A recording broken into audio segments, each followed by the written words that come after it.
एक बार एक जवान लड़का गौतम बुद्ध के पास आता है और कहता है, बुद्ध, मेरे मन में इतने अश्लील विचार क्यों आते हैं। मेरे मन में अक्सर काम वासना के विचार चलते रहते हैं, जिनके बारे में सोच सोचकर मैं अपना बहुत सा समय ऊर्जा बर्बाद कर देता हूँ, जिसकी वजह से शांत नहीं रह पाता हूँ और हमेशा ही विपरीत लिंग के प्रति आकर्षण महसूस करता हूँ। बुद्ध ने मुस्कुराते हुए कहा, क्या तुम्हें पता है काम वासना होती क्या है? लड़के ने कहा, बुद्ध, मुझे ये तो नहीं पता काम वासना का मतलब क्या है, लेकिन मैं ये जो कुछ भी है बहुत बुरी है। बुद्ध ने कहा, प्राकृतिक रूप से जो भी हमारे अंदर है उसकी कुछ ना कुछ ज़रूरतें हैं। वासना एक प्रकार की भावना है जो हमें किसी न किसी चीज़ की कमी का एहसास करवाती है। फिर हम उस कमी की पूर्ति करने के लिए उस चीज़ की तरफ आकर्षित होना शुरू कर देते हैं।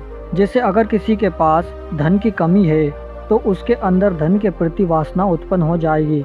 तो वासना कुछ और नहीं बल्कि एक प्रकार की कमी, एक प्रकार की ज़रूरत का एहसास है, और जब ये ज़रूरत शारीरिक हो तो हम इसे काम वासना कह देते हैं। लड़के ने कहा, यह तो समझ में आ गया कि काम वासना का मतलब क्या है, लेकिन यह हमारे अंदर आती कहाँ से है, यह उत्पन्न कैसे होती है? बुद्ध ने कहा, काम वासना कहीं से आती नहीं बल्कि यह प्राकृतिक रूप से हमारे अंदर ही मौजूद होती है, और इसका होना जरूरी भी है क्योंकि यही मानव जाति का विस्तार का आधार है।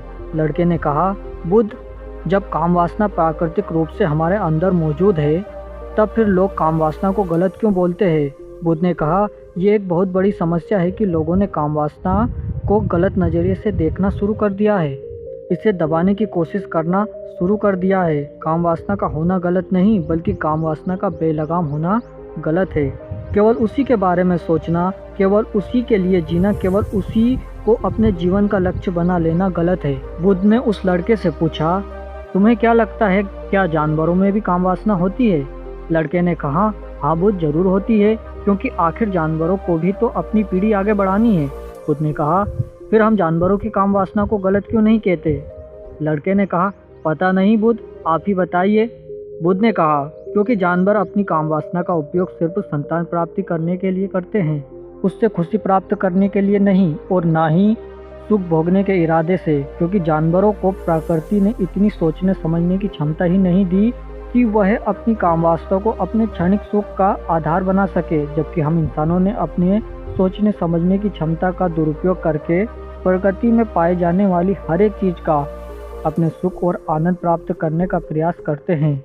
हम इंसानों ने काम वासना के साथ भी यही किया, इसे अपने आनंद और भोग का आधार बना लिया है। जिस भावना को प्रकृति ने मानव जाति का अस्तित्व बनाए रखने के लिए हमारे अंदर डाला था, उसे हमने जीवन का सर्वोपरि लक्ष्य बना रखा है, और इंसानी काम वासना का यही बेलगाम होना ही उसके दुखों का कारण है। लड़के ने कहा, यह काम वासना हावी होती क्यों है? इसके बेलगाम होने का कारण क्या है? बुद्ध ने कहा, काम वासना के बेलगाम होने के मुख्य 4 कारण हैं। इनमें से पहला कारण है जीवन में किसी बड़े उद्देश्य का ना होना। बुद्ध ने उस लड़के से पूछा, क्या जब तुम किसी काम में व्यस्त होते हो तब भी तुम्हारे दिमाग में अश्लील विचार आते हैं? लड़के ने कहा, नहीं बुद्ध, जब मैं व्यस्त होता हूँ तो मेरे दिमाग में अश्लील विचार नहीं आते। बुद्ध ने कहा, हमारा दिमाग एक बार में सिर्फ एक ही चीज़ के बारे में सोच सकता है, इसलिए जब हमारे दिमाग में कोई दूसरे विचार चल रहे होंगे तो असली विचार आ ही नहीं सकते। अगर हमारे जीवन में कोई बड़ा और स्पष्ट लक्ष्य है, और अगर हम उस स्पष्ट लक्ष्य के प्रति पूरी तरह समर्पित है, तो हमारे पास कभी इतना समय ही नहीं होगा कि यह फालतू विचार हमारे दिमाग में घर कर सके। और अगर ऐसे विचार उठते भी है तो हमारे मजबूत लक्ष्य के विचार इन्हें आसानी से हमारे मन से अलग कर देंगे। लेकिन समाज की असल समस्या यही है कि अधिकतर लोगों के पास उनका स्पष्ट लक्ष्य ही नहीं है। काम वासना के बेलगाम होने का दूसरा सबसे बड़ा कारण है समाज के द्वारा इसे गलत बताकर इसे दबाए जाने की कोशिश करना। लोगों के एक बड़े तबके ने कामुकता को हमेशा ही एक शक नज़र से देखा है, और इसका सबसे बड़ा कारण है कि हमने अपने प्रजनन अंगों को शरीर के बाकी अंगों की तरह से स्वीकार नहीं किया है, जबकि हमारे प्रजनन अंग भी हमारे शरीर का हिस्सा मात्र है, इससे अधिक कुछ भी नहीं। आगे बुद्ध ने कहा, इंसानों में कामुकता के हावी होने का तीसरा कारण है हमारा अपने विचारों के प्रति जागरूक न होना। हमारे मन में कैसे विचार चल रहे हैं इस पर कभी ध्यान ही नहीं देते। हमारे मन में उठने वाले विचारों के बारे में एक अनोखी बात यह है कि जब हम किसी एक चीज़ के बारे में विचार करते हैं तो हमारा मन उसी से संबंधित और भी विचार हमारे सामने रखना शुरू कर देता है और फिर ऐसे ही हमारे मन में विचारों की एक श्रृंखला बन जाती है जिसमें हम उलझ कर रह जाते हैं। ठीक ऐसा ही अश्लील विचारों के साथ हमने एक बार किसी को देखकर अपने मन में अश्लील विचार पैदा किया, फिर हमारा मन अपने आप ही इन विचारों की श्रृंखला बना देता है जिनके बारे में सोच सोचकर हम अपनी बहुत सी ऊर्जा और समय बर्बाद कर देते हैं। इसलिए पूरी जागरूकता के साथ अपने अंदर उठने वाले विचारों पर ध्यान देना जरूरी है। बुद्ध ने कहा, अश्लील विचारों के हावी होने का चौथा कारण है बुरी सोच और अश्लील विचारों वाले लोगों की संगति करना। कई बार ऐसा होता है कि कामुकता हमारे अंदर नहीं होती, लेकिन कुछ अश्लील लोगों के साथ रहने की वजह से ये हमारे अंदर हावी हो जाती है।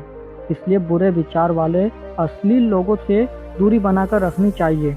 लड़के ने कहा, बुद्ध यह तो समझ में आ गया कि कामुकता हावी कैसे होती है, लेकिन इसे हावी होने से रोका कैसे जा सकता है। बुद्ध ने कहा, सबसे पहले तो तुम यह समझो कि काम वासना की ऊर्जा को रोका नहीं जा सकता, इसे सिर्फ रूपांतरित किया जा सकता है।